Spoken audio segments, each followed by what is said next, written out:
I'm Postmaster from Des Moines. Good to have you here. You know, we can be offended, we can be irritated, we can be embarrassed. And the reason we have those emotions is because we decide to. What if we decide not to be embarrassed, irritated, or offended? Maybe we'd do better in life. Maybe we could have a sense of humor. I'm going to tell 3 stories, and amazingly, I don't think anybody's heard these stories before. I get a lot of complaints about, you tell the same old dumb stories. The good news is tonight I'm going to tell 3 new dumb stories. Okay? First one is 1975. Dick Cavett, late night show. He's conducting the show, you know, he's at the desk. 2 panelists there on the couch. And as he's conducting, he realizes that one of the men on the couch has his zipper down. Now, this is known as live television, and it's a slow death if you're going to have somebody and it's right there on television. Well, what does Dick Cavett do? At first he's appalled. What does he do? What would you do in a situation like this? If you see somebody in an embarrassing situation, supposing you were conducting that show, and then you realize that this man here has his zipper down. What would you do? Maybe I can just give a non-verbal indication so that neither I speak, neither I... And it won't be that obvious, but I will try to make an indication that you need to be a little cautious. Okay. Yeah. What are some other ideas? Unzip your zipper and join them. Thank you, Warren. I don't know. We will disregard Warren the rest of the... Okay. Well, here's what Dick Cavett did.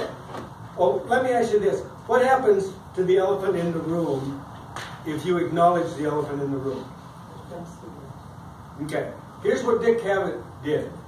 He got up from his desk, the 2 panelists over here. He says, "Gentlemen, stand up, come with me."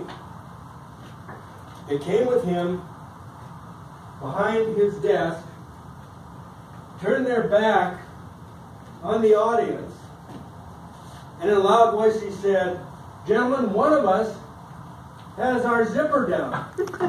On the count of 3, we will zip up. 1, 2, 3, zip." Everybody in the audience laughed. The 3 of them laughed. Disaster averted. Why? Because... Okay. Humor. You can get out of these elephant in the room things with a little bit of humor. Now, about 3 years ago, my wife was getting this property for her business. And she went to the bank, and of course they want to know all this documentation. So they would email her and say, "Would you send this documentation? Would you send this?" And this went on for 3 weeks. Now, they kept asking for the same documentation over and over again, over and over. I was getting really irritated. I thought, what is this, some sort of test? Why are they jerking my wife around? I had no sense of humor. For 3 weeks. What if we tell the bank, "Hey, you're jerking us around"? How effective would that be? Can you tell a bank what to do? You know, I think they were in a state of limbo. Because after that 3 weeks, they didn't send any emails or any document requests for 3 days. I think they didn't know what to do with this application. But after 3 days, my wife came up with a brilliant response. She sent them an email. "I didn't get an email from you today. I didn't get an email yesterday. I didn't get an email from you the day before." I look forward to your emails. Don't you like me anymore? The bank laughed. The pressure was relieved. The deal was consummated in 2 days. What was the difference? They were in limbo. They couldn't decide on this woman. But what did she show with that sense of humor? Initiative. Character. She was not losing herself in the moment. She was above it. She acted like a grown-up. And they were impressed by that. And now she has this beautiful building, and she's turned it into a truly beautiful building. Because she had a sense of humor. She didn't get carried away with irritation, embarrassment, humiliation, any of that. What happens when somebody is critical to you? Says something about, boy, you're sure fat, or you're sure old, or you're sure stupid. That's not, I mean, what's the normal reaction? Warren, I'm going to give you another chance. Another chance? The normal human reaction is to call them names. Okay. Yeah. And how effective? Punch them in the mouth. Yeah. How effective is that? It's bad. Okay, so what I'm trying to suggest here, if you have tension, irritation, embarrassment, offense, if you have tension, how do you get rid of it?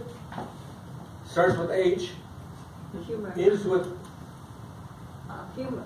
humor. Exactly.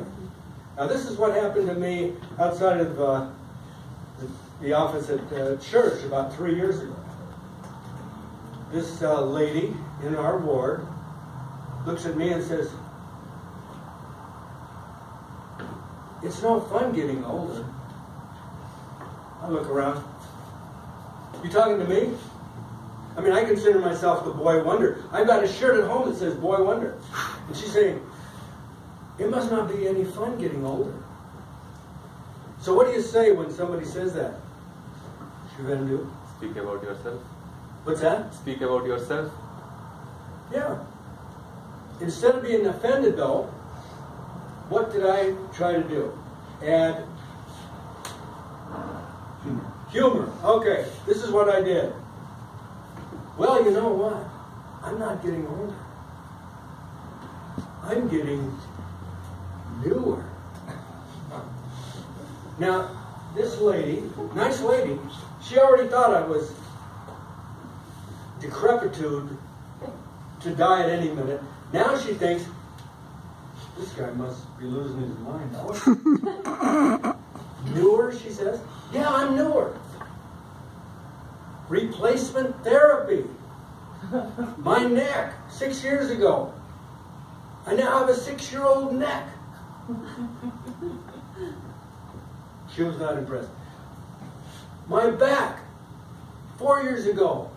Replacement back surgery. I now have a 4-year-old back.